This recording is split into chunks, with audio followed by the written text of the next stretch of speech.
வந்து பார்த்திங்கன்னா நம்ம காளிஸ்வரி ஃபேவக்ஸோட 3.5 இன்ச் ஷெல் ரூபி எமரால்னு பார்க்க போகிறோம். அது அப்ராக்சிமேட்டாக 350 ருபீஸ் வந்துச்சு.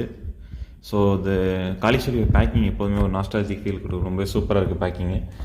காளிஸ்வரியோட அவுட்டில் கொஞ்சம் ஃபெயிலியர்ஸ் வரும், பட் நம்மளுக்கு வருதா இல்லையா தெரில. நம்ம இதை அன்பாக்சிங் பண்ணிட்டு டெஸ்டிங் வீடியோ போயிடும் வாங்க. ஸோ நம்ம காளிஸ்வரி ஃபேவக்ஸோட ரூபி எமரால்டு அன்பாக்ஸ் பண்ணிட்டோம். சொன்ன மாதிரியே பேக்கிங் வந்து பக்காவாக இருக்குது. ஷெல்லோட ஃபினிஷிங் ரொம்ப வேண்டியதாக இருக்குது. அதுவும் இந்த மாதிரி மேலே டாப்பில் அவங்க லோகோ ஒருத்தருக்கு ரொம்ப பிடிச்சிருக்கு. ஒரு ப்ரீமியம் டச்சு கொடுக்குது. அது மட்டும் இல்லாமல் பார்த்தீங்கன்னா திரி வந்து பார்த்திங்கன்னா மிஷின் திரி கொடுத்துருக்கேன். ஆக்சுவலி காளிஸ்வரியில் நான் யூடியூப்பில் வீடியோ பார்த்த வரைக்கும் எல்லாம் வந்து சாதா திரியாக தான் இருந்துச்சு, பட் இந்த வாட்டி மிஷின் திரி கொடுத்துருக்காங்க. ஸோ இப்போ நம்ம டெஸ்டிங் வீடியோ போயிடுவோம் வாங்க.